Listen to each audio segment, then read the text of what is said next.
There's no such thing as good energy or bad energy. What determines that if it's at the right place at the right time doing the right function for your body. Okay, just like how we have different cells in our body. We want those cells to be working on the right tissues in the right organ, or else the immune system says like, oh, you're not supposed to be here. We're gonna have to clear you out, right? And that's where you get autoimmune conditions, right? Where things are not supposed to be in the right place. So same thing with our energy body. We want to make sure that this energy is in the right place at the right time. Welcome back to the Sacred Soul podcast. I'm super excited for today's guest, Dr. Jason. And help me pronounce your last name. Oh, it's Yuan. Okay, Dr. Jason Yuan. Thank you so much for being here. I'm so excited. Yes, thank you, Vanessa, and feel free just to call me Jason. That's perfectly fine. Awesome, will do. So, Jason, I like to ask my guests my favorite question. Who are you and who are you not? Yeah, that's a really great question to start off, Vanessa. I'll start off with who am I not? So I would say I'm not your typical doctor, first of all. So I am what's called a naturopathic physician, and for those that don't know, naturopathic doctors really focus on a personalized, holistic approach to health. And here in the United States, we really work with patients on a primary care level. And again, addressing the root cause of disease. So that's our sort of motto. So I'm not your typical doctor where I use like drugs or prescriptions, but I really try to look at different areas of your health using different tools to support your body in the areas that it needs. Now, who I is basically I am, in addition to being a naturopathic doctor, I'm also an acupuncturist, and I focus really on energy medicine. And my big motto with what I'm trying to put out there is the science behind it. And I think that if people understand that there's a framework and that there's a structure to energy medicine, besides all the other great things that we know about it, I think that people would be one more accepting of it, and then two using it on for their own health or for others because it's been really transformative for my life. Yes, absolutely. And that's what I love about you. And I feel like there's at least not a lot of people that I come across that offer the scientific approach. There are probably out there people, but I'm probably in my own little bubble. I just saw Jason. I and I appreciate it. yeah, and I saw your perspective. And I was like, man, that's exactly what we need to be talking about a little bit more. So let's start off with what is energy medicine from your perspective?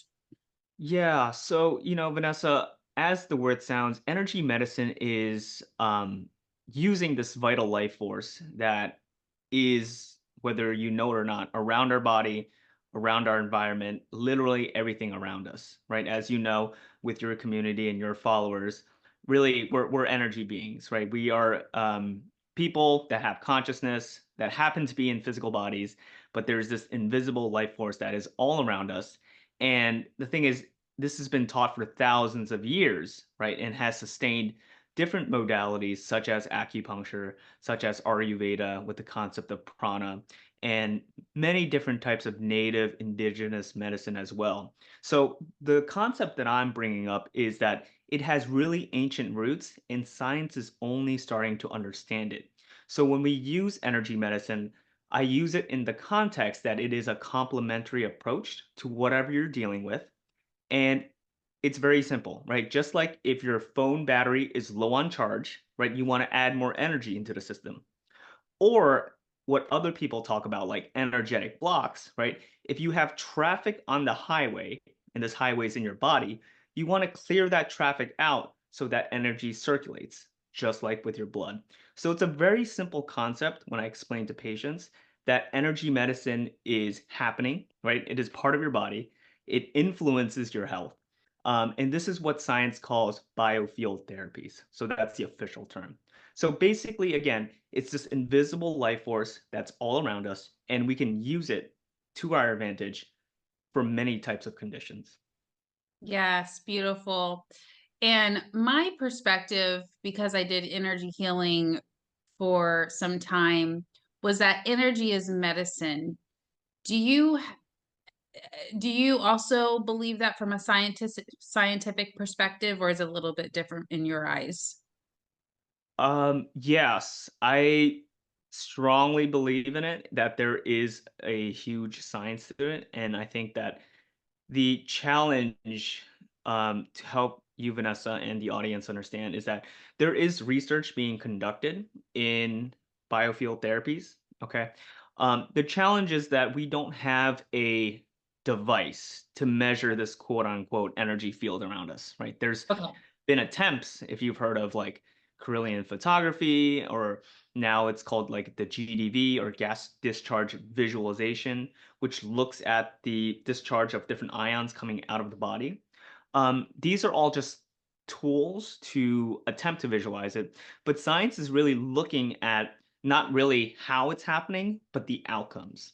So where I come in as a more of an expert in this field is I try to explain these studies in a way that the mainstream population can understand, right? So some of the studies that I tend to highlight is studies on uh, cancer cell lines in mouses with lung cancer, pancreatic cancer, and looking at how energy healing affects not only tumor growth, but spread, metastasis. And it shows that this energy healing, this biofield therapy, does have an effect on tumor growth in comparison to placebo, with people faking it. Mhm. So there is something happening, right? There are outcomes. We don't understand why it's happening, right? But there, again, when there are results, we can kind of trace back from it. So this is where I come in and explain, hey guys, there is a science behind us. And I think the challenge is, Vanessa, there's so many different modalities out there. It can get a little bit confusing, but the language is the same. The language is that there's this energy, this life force, and it does something. Okay, got it, got it. And as far as the "it does something" component, we just know that it produces a result scientifically. Yeah. And the rest of us who are a little bit informal, we're like, "Oh, maybe it's information coming through, maybe it's subconscious, maybe it's telling my subconscious to heal," or maybe, we're not sure. Any thoughts on that?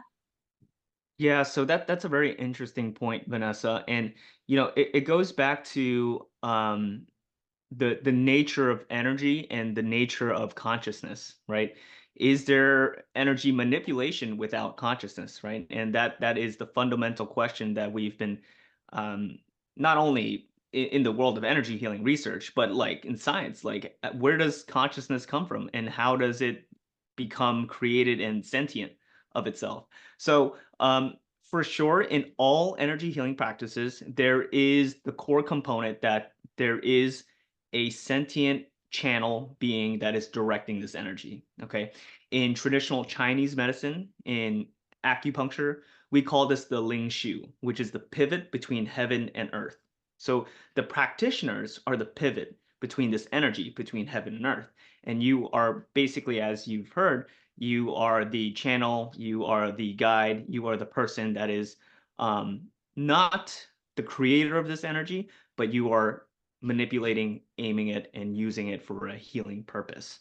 So, in the modality that I practice, which is called pranic healing, it's basically like acupuncture without needles. So it's a very system-based, protocol-based type of energy medicine where if someone comes to you with back pain, there's a protocol for it. If someone comes with like a brain tumor even, there's protocols for it. So it's not like I'm making things up as we go, as some people are guided into certain healings. This is very much as a science, whereas a person has a diagnosis. Based on that diagnosis, we have a set of treatment steps for it. So that's how we work. And you know I find that this modality tends to be the most effective when doing research because it is so standardized and we can study it, not across one patient, but a sample of patients with the same condition, and we can see the results from it. Yeah, Mhm. Yeah, because you could do the same formula over and over and over and over exactly. again and get close to similar results. Yes. Yeah. Amazing. Amazing. And I love the scientific approach to something because I could say woo woo you guys because I am woo woo. I was woo woo. I did do the healing stuff for a while, and I loved it. But it's and so I have like the experience of all this, but it's just so refreshing to hear a scientific perspective. And yes, protocols are always good in any field. Um, Question for you: do you think that root causes of physical ailments start physically in the body, or do they start energetically? Yeah, that's I think that's like the $1 million question. Not even million, it's probably like the $1 trillion question when it comes to healthcare and disease nowadays. So of course we understand from like the biomedical model, everything is physical. Everything comes from a certain molecular biology mechanism, basically. But as we understand with energy medicine, we are more than just this physical body. We also have we thoughts and emotions. And that mind body connection with our thoughts and emotions is very important because that's where um, energy is being directed, right? Your thoughts, your emotions have energy. And what happens is, I can use my story as an example, Vanessa. And basically, how I came upon this field of medicine was because I had chronic severe eczema as a child, and it was to the point where I had to like be bandaged up like a mummy. I had to go to the hospitals. I was just oozing, bleeding, really uncomfortable, right? And when you look at a type of patient like that just from the outside, oh, you think it's just the disease is physical, right? It's so visible on the skin, right? Skin inflammation. But for me, it was not. My healing started when I addressed the emotional and sort of the belief systems in my own body, the energetic system in my body. Because what I realized is I would do all the right treatments for myself, both conventionally and holistic, which is why I pursued my holistic path because conventional medicine just suppressed the symptoms, made things worse. But that put me on a journey of finding my own healing. But in that own process of doing the holistic part, I still struggled with healing myself, and I was wondering why. And this came from the energetic blocks, which came from certain belief systems about myself that I wasn't worthy of like being healthy. I wasn't worthy of having a body that I can be proud of. And that comes from, childhood traumas and family history and generational traumas and things like that. So I was carrying on that with me subconsciously, and until the energy medicine part, which how I came to that is with energy medicine, when you have a physical issue, we can scan the energy, we can feel it. As you know, also when you have an emotional issue or some limiting belief system, there's energy to that too. Both coexist in your energy body. Okay. Mhm. So, very simply, when I practice energy medicine, it's like I'm being the janitor. I just clean out whatever is not supposed to be there, whether it's physical or emotional. I don't really need to care, but I know it's part of the body.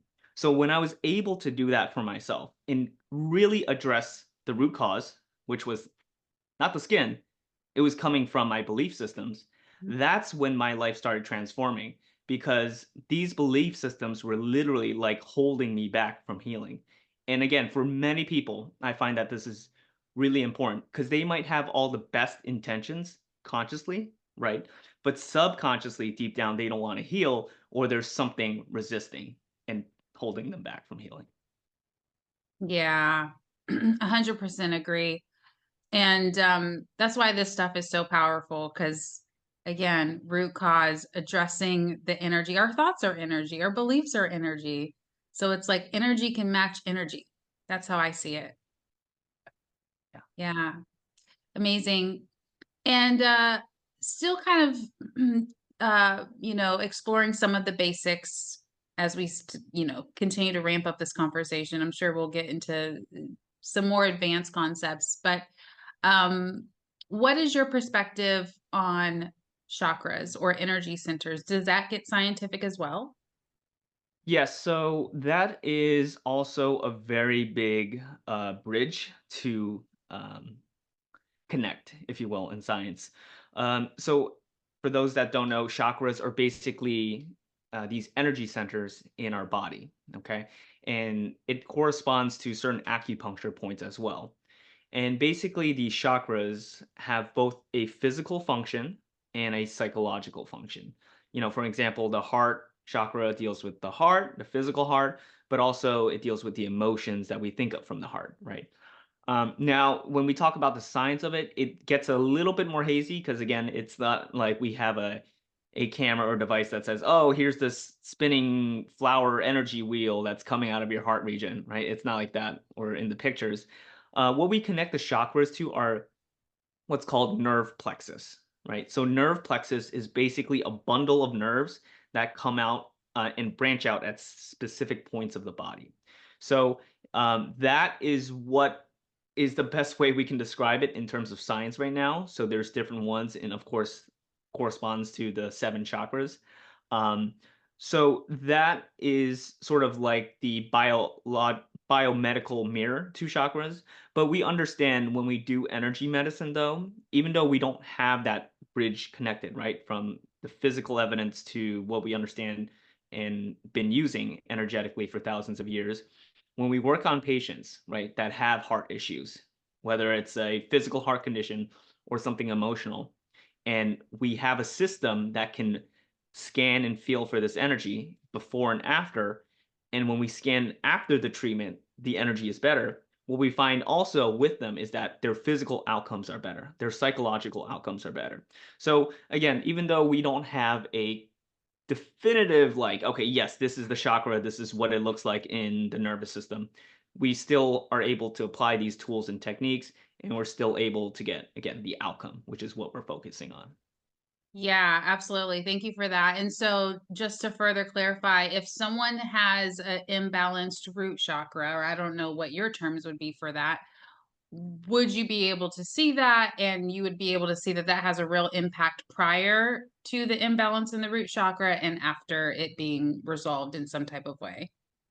Yeah, so it's very interesting, right? Because when we talk about um, energy work, and I like to be very like specific about this. There's always layers, as we know, Vanessa, when we work on anyone. Even I mentioned to you I was doing my own emotional healing work before the start of this podcast, and we understand just like the human body, there's different layers to disease and healing. So, with your question on the root chakra, right? So the root chakra is at the base of the spine. And as we know, the root chakra deals with the physical body. It's the lowest energy center, so it's the lowest in vibration. So it corresponds to our, tissue, muscles, organs, things like that. Pertains to our vitality, but also pertains to our sense of being grounded in this world, right? Our sense of producing results, like having outcomes, completing projects, um, and very much so in terms of like abundance and prosperity, because the root chakra is what keeps you anchored into this 3D reality world. So, what I find when working with patients with any type of, again, focusing on the root chakra, it can be completely skewed one way or another way, which is like it's completely physical or it's completely psychological. So you really get that full spectrum.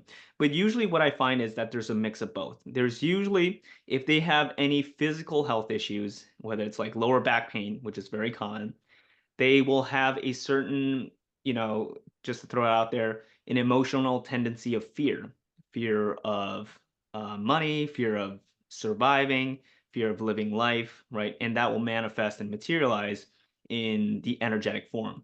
So what I like to say and what we say in pranic healing, which is the system-based energy healing modality, disease first appears on the energy body and it appears last in the physical body. So, meaning before anyone has any physical disease, it's already been like festering and growing for a certain period of time.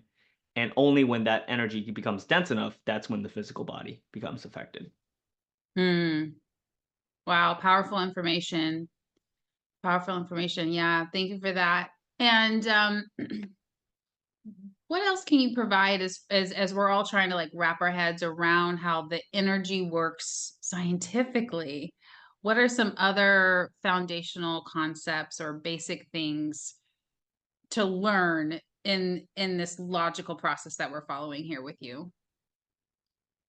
Yeah, so I would say, for people that don't, I try to put the front or I wouldn't say dress up energy medicine, but in science, what's called biofield therapies. I'm just going to give the definition of that first to kind of start us off. So, the biofield is this field of energy and information about our physiological processes in our body and has a direct influence over our health and healing. Okay, so that's the biofield.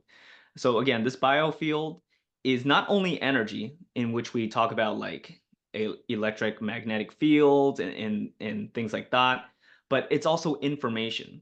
And why we call it information is sometimes you can't quantify, you can't really describe this energy, right? Energy is very it's very ethereal. Like, what does that mean? There's so many things that have energy, right? From your phone to your car, right, to your house. There's different forms of energy. But when Even we say gravity. information, yeah, even gravity, right? Right. But when we say information, when we combine energy with information, that has more substance to it. So when we say information, there's almost a certain intelligence to it. Not that the energy has its own intelligence, but when we put it in the right place, right? And this is where I call there's no such thing as good energy or bad energy. What determines that if it's at the right place at the right time doing the right function for your body. Okay, just like how we have different cells in our body, we want those cells to be working on the right tissues in the right organ, or else the immune system says like, oh, you're not supposed to be here. We're gonna have to clear you out, right? And that's where you get autoimmune conditions, right, where things are not supposed to be in the right place. So same thing with our energy body. We want to make sure that this energy is in the right place at the right time. And how that works is just like we understand we're vibrational creatures. We're all about frequency that we're, again, science is starting to understand. There's different um, components of the biofield that relates to the different energy centers. And what we try to do is try to balance it, to optimize it. And really, when we look at it that way, disease is not as hardline as a diagnosis as a lot of people think, right? So when people say, you have rheumatoid arthritis, right, which is an autoimmune disease that affects your joints. So that is a very rigid diagnosis. But for thousands of years in traditional Chinese medicine, Ayurveda, we really look at the body as an energetic pattern, right? A pattern that can be shifted and rebalanced. So, in that sense, the body is much more flexible and adaptable because it understands that this energy, this chi, this prana has this intelligence. And when you shift it and you bring it back into the balance, you're perfectly fine. Your normal architecture, your normal blueprint, there was nothing ever wrong with it. And I think that's what science is struggling with is they're trying to develop therapies as if our original blueprint had something defective in it, right? And we understand that our original blueprint as these, magical human beings with consciousness was never defective. We just had more things put into our body through modern society, through, all the toxins and exposures we have that has complicated things. Mhm. But again, when we understand that we are energy beings, things can be bounced, things can be shifted, that's when we really take back the power over our health and say, like, okay, I understand that conventional medicine says this, but there's other ways of looking at your health, again, to help you restore the health and really regain your control and power over what is health for you. Mm, powerful. Yeah. You said something that really struck a chord with me. It's, we weren't really flawed. I forgot how you just said it. This is how I'm interpreting it now is we're not really flawed. There's just a lot of things that we're taking or, toxins in our body that we're not consciously clearing intentionally that often, right? Maybe we just don't think about it. It took me forever to switch over to like a aluminum free deodorant. It just took me forever to kind of do certain things, but I definitely saw the benefit. Um, and that's just realigning, allowing the body, my little example that I just threw in there, taking the aluminum deodorant out, it allowed my body to rebalance itself in however which way it did. I have no idea what happened. I just know I started to feel better and different and other things improved, right? So that's really, really, really interesting. It makes me think this might be a little bit of a tangent. It makes me think about how powerful guided and intentional, like a juice fast or a water fast where you're just drinking water for 24 hours or something like that, that allows the body to bounce back and maybe go back into its, I call it factory settings energy. I don't know what it's called scientifically, but the body's able to realign. Any thoughts on those types of holistic healings that allow us to kind of clear out and eliminate the foods, the sodas, the chemicals, the oils that could be causing imbalances, and it gives us like an energy reset on a different level without a modality, and of course, we could add in the modalities. Any thoughts on that? Yeah, I'm really glad you brought that up, Vanessa, because even though as strong as a proponent I am about energy medicine, um, I am still a naturopathic doctor, so I strongly believe in that, energy medicine is just one pillar of health, and the other pillars, as you know, is like diet, lifestyle, social support groups, and, getting out into nature and things like that. So I think what you were trying to say is like homeostasis, which is basically the science Yes. word of equilibrium, right? Bringing our body back into the There state we go. of Mhm. balance. And when you mention like fasting and juice fasting and things for detox, and you mentioned like the aluminum deodorant, it is so important because I find that even like nowadays, what's funny because I've been using this deodorant and it's like for sensitive skin, right? And it's marketing like, oh, this is good for sensitive skin. I look at the back and it's like, oh, it has aluminum. And it for many people that just assume like, okay, this is marketed as something safe and natural and healthy. You want to be very careful and do your own due diligence and look at certain products and things like that.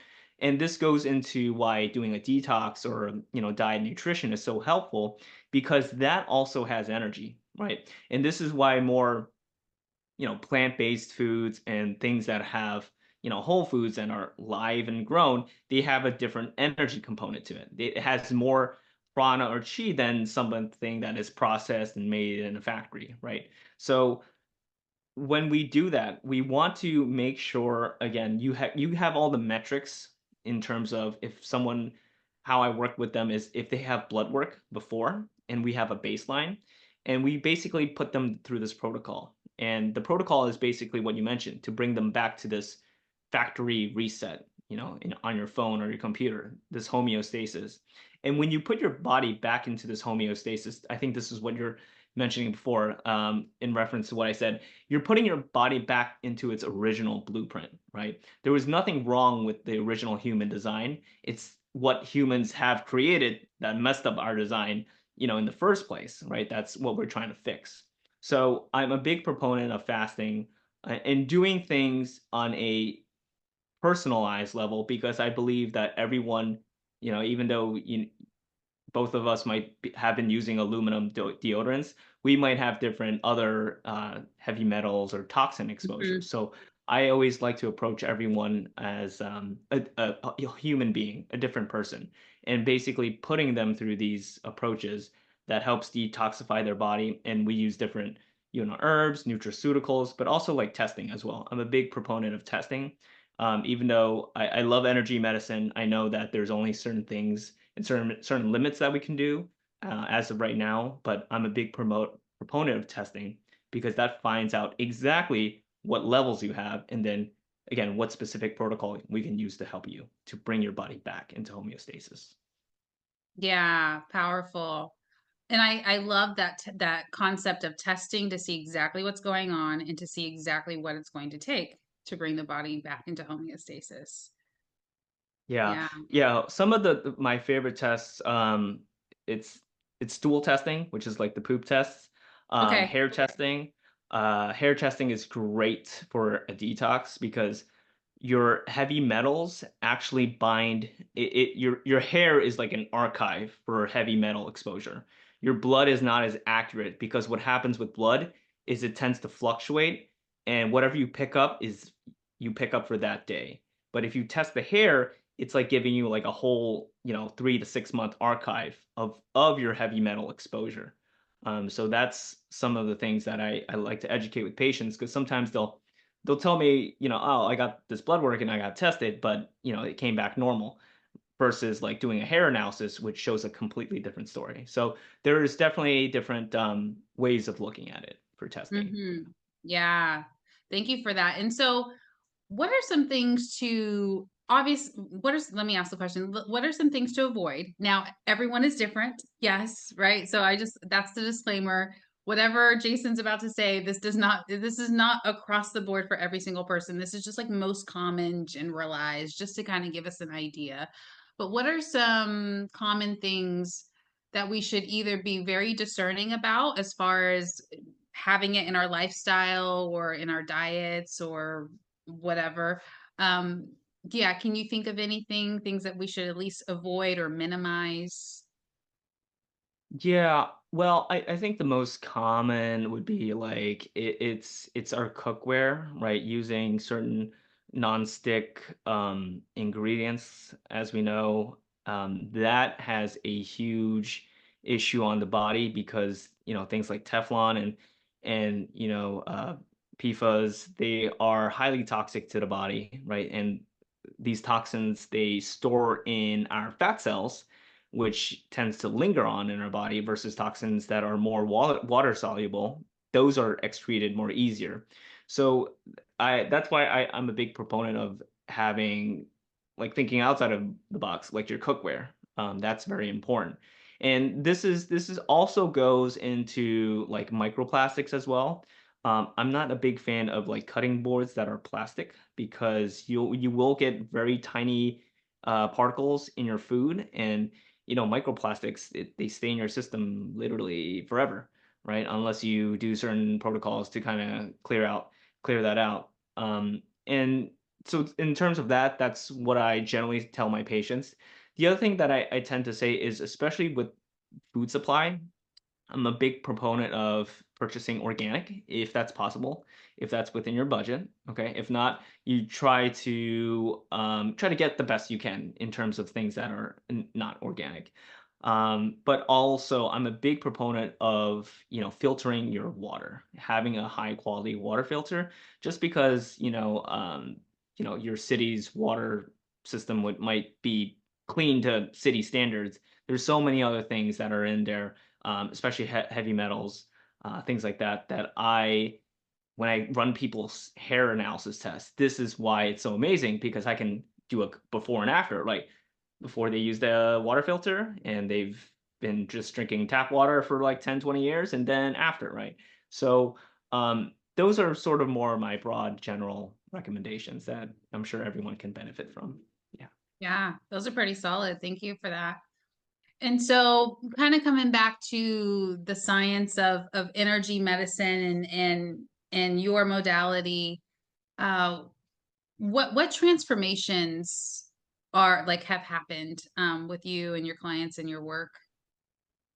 Yeah, transformation is such a it's a big word, right? And when we say that in medicine, it's almost like a miracle happened, right? Okay. But in energy medicine, it's really like miracles do happen, and miracles are the norm. And what I've learned and taught is like when you understand these universal laws of how not only medicine works, but how we function as conscious human beings, and we integrate and we communicate and we share and spread this energy. Energy medicine is almost it's almost a no-brainer. So what I mean is we have a lot of case studies in terms of patients. Like think of like the worst disease. What's like the worst terminal disease you can think of? And cancers. Yes, cancer, right? We've had so many case studies, case reports. Again, these are not like documented scientifically. These are regular people that have done the energy medicine, the training and the course, right? And they've practiced the protocol. The protocol is basically a recipe. If someone has this condition, you do these steps for this amount of time every week, every month. And there is so many cases of people literally reversing their cancer. Um, Again, not to say everyone will get this, but in terms of the testimonials, and I'm sure you've heard of this too, like even in churches when a group of church members pray for someone, that's energy too, and then magically they have a reversal, a complete reversal of their stage 4 cancer. So what I'm trying to say is that the power of your thought, the power of your intention, especially in a group setting, is exponential. And when we understand the framework of how energy medicine works, which is that we are all conscious energy beings, when there is disease, there is either a energy block or energy deficiency in this person's system. Okay. And just by the mere act of sending prayer, that is energy being distributed. But when you do this type of energy work, it's almost like a PhD, where it's like, okay, this is weak, this is congested, this is weak, let's balance it. Just like how I mentioned in terms of the diagnosis, in energy medicine, we really don't look at these hardline diagnoses, right? The difference between someone with cancer and lower back pain is that their energy is congested. It's just blocked up very heavy. So it's just the simple solution is just to move that energy. And again, we are not doing the healing, as you've heard. We are just the facilitators. The body is a miraculous healing machine. Really, it is. And miracles happen because our human design, right, our human blueprint was never flawed to begin with. When we remove the obstacles to health, the body will transform, as you mentioned. Yeah. I love this message that you have here. Like the underlining message, like we are not flawed. Like I hate to say it, but I think some of us who've been following just healing modalities, and it can kind of get lost in the message and in the sauce that, you know, we are flawed or we are broken. I probably got There's caught always in something to fix. Right. yeah, yeah, exactly, exactly. And then also, I mean, I love that all of this is becoming more popular, but with that, you get more people marketing, you get more people pushing, different ideas around this type of work. And so there's just a different spin on it. It's not bad, it's not good, it's just it is what it is. But it's really it was just it's refreshing that you keep repeating nothing like we're not flawed. We just need to remove whatever is causing the blocks or the congestion, and the body can come back to homeostasis. Yeah. And I have to give credit where credit is due. I wish I made this up. I'm not as smart or wise, but my teachers have really been an amazing guide to me, so I have to give credit to them. So the founder of Pranic Healing, which is Master Choakok Sui back here, he was the one that really designed this system and integrated and pulled from, again, traditional Chinese medicine, Ayurveda, native indigenous medicine, but took out the mysticism and really just kept the science. So he was the one that developed the system. Very science-based approach. It's in over 120 countries and translated in over 30 different languages. So this is really an international movement. As with any different modality, there's many amazing teachers, and I have to commend them. I am just speaking on behalf of my teacher's work, so I am just the mouthpiece. I did not come up with most of these things. I am just the mouthpiece again. Yeah. I love it. We're all connected. We all came here with our own wisdom, and then we absorbed and learned the wisdom of those that come before us. So powerful. So I want to do something. I think it's going to be a little fun. I don't know. Tell me if you're up for it. If not, I have more questions for you. But I wanted to see if I can just name a few of the different modalities, and you can give us your take on how these work. Like we know how your modality works, and like so maybe I Sure. could throw in Reiki or like sound therapy, and you can give us your scientific opinion on Okay. And the I'll different. preface that again, I'm not as trained in those modalities, but I'll give you my like kind of like third Like person context. Yeah, perspective. Yeah. yeah, Yeah. yeah, Sure. yeah. You know science, so that's I think you're qualified. So yeah, let's go with sound therapy, and I'll just state my intention. This stuff is so fascinating. Again, I was doing energy healing in my own business for clients for a very long time until I just felt called to shift recently. But it's so fascinating, and it's almost like even as a practitioner, I didn't know how things worked. I just saw the results, and so Mm. that's why I think it'll be fun to get your perspective. So yeah, with sound therapy, what's kind of some of the nuts and bolts around how results are produced with that? Just your loose take. Yeah. So, Vanessa, are you saying sound therapy as like playing certain frequencies to clients, and or is it like singing bowls any particular specific modality in that, or just sound in Yeah, general? yeah, we'll do sound and we'll keep it general. Sound in general. Yeah, Okay. singing bowls. Sure. And the way that I describe this is, we are vibrational beings, right? There, even though we have this physical meat suit, right? If you look down, deep down into between the atoms and even on a quantum level, there is still vibration, there is movement, right? Even though we're sitting still, there's movement, there's a frequency. And what I like to tell patients is that, energy healing, sound healing, literally any other therapy, we are accessing different frequencies, whether it's sound, whether it's light, whether it's consciousness, which is a combination of both, which is something that we're starting to understand. All of this is being directed through our intention, through our will. So just like how human beings, we're only able to see a certain spectrum of the electric magnetic gradient, right, in terms of colors, right? There's such a bigger band of colors and gradients that we can't see, but it's still out there and it still exists. So that's the same thing how I apply it to sound healing. Just because you can't hear a certain frequency to your ear doesn't mean it doesn't have an effect on you. And this is where I describe too, like, just because you see your phone, right? You're flipping through your apps, you're using it. Just because you don't see like the tiny little electrical particles and discharges from the motherboard and the hardware, but you just see the screen, doesn't mean that isn't happening in the back.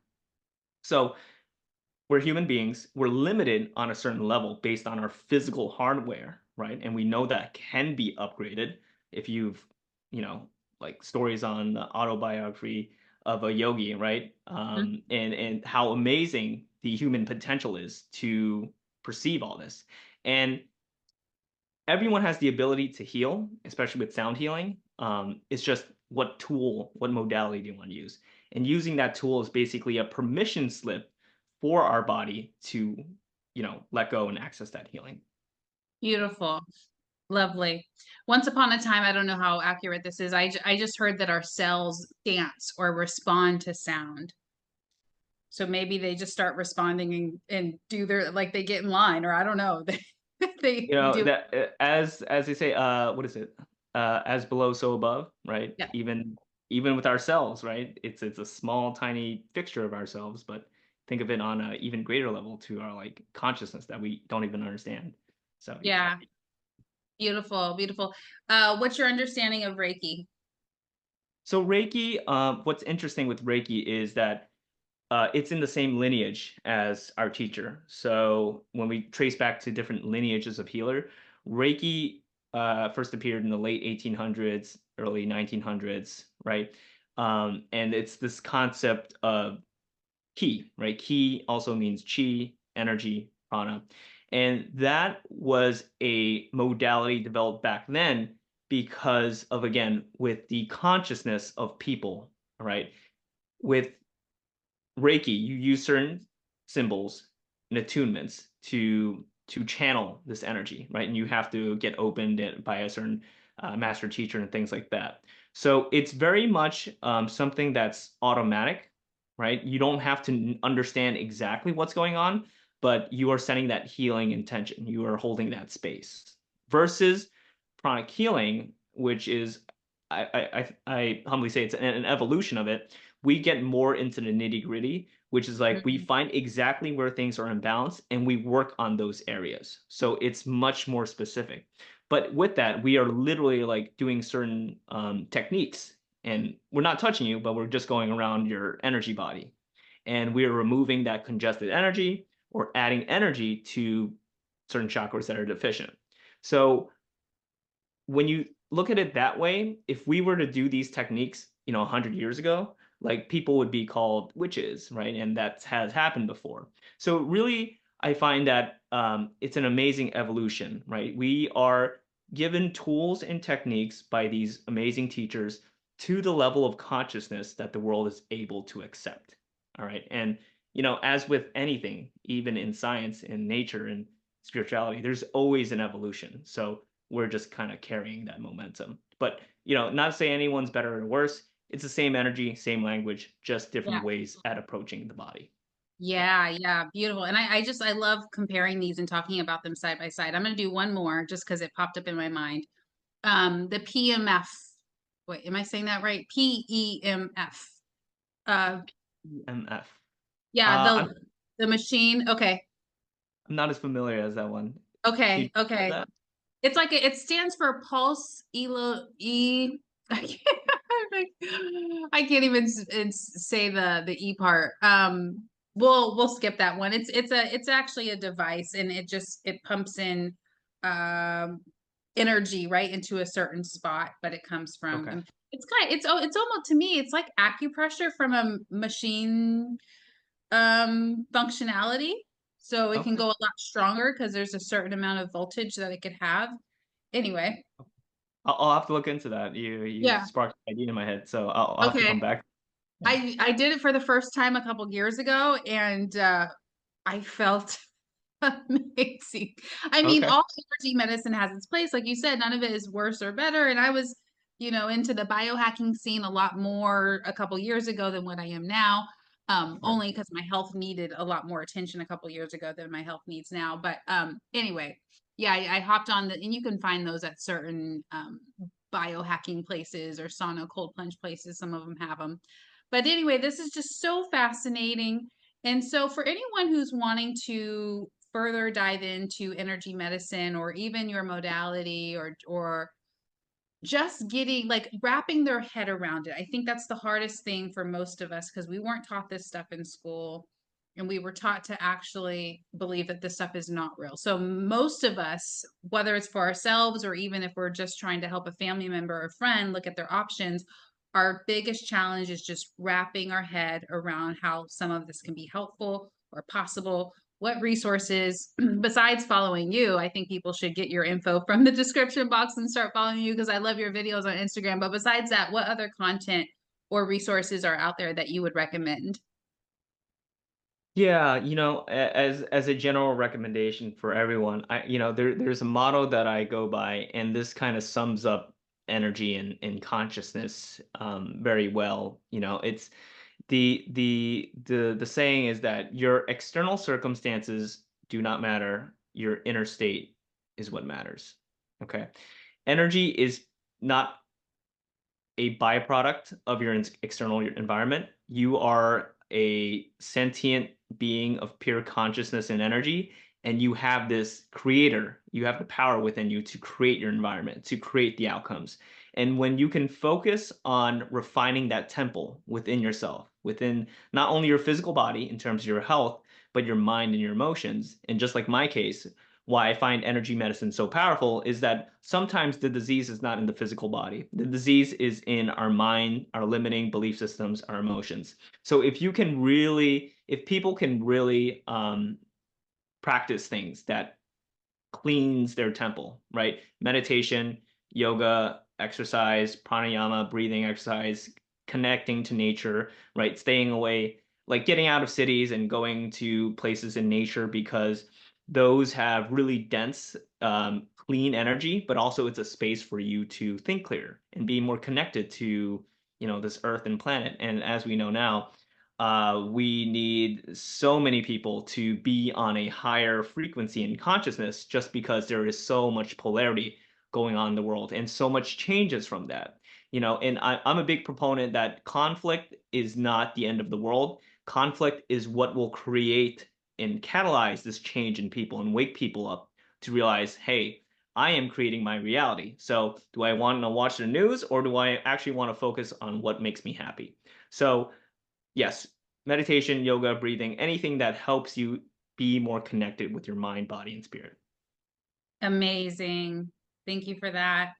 And where can people find you? Of course, your info will be in the description, but do you have a quick website or a link that you could shout out? Yeah, so all my socials and my website is the same. It's Dr. Jason Yuan. That's Dr. Jason Yuan, Yuan. And I share a lot of content on just talking about the science of energy medicine, but also some more spiritual topics too, because I find and this is really another topic, how energy medicine is the bridge and puts the framework to spirituality. Because when we talk about chakras, when we talk about things like that, you can really see a person's life from a very deep, intuitive way that kind of goes beyond just like looking at their blood work. So that's maybe a topic for another day. Another day, but yes, absolutely. And like I said, I love Jason's content. Yeah, so just find it. You guys will it's so valuable. It's so valuable. And the way that you explain complex ideas and concepts with energy and science is phenomenal. So keep doing what you're doing. Thank you again for being here. It was an honor. Thank you so much, Vanessa. You're welcome.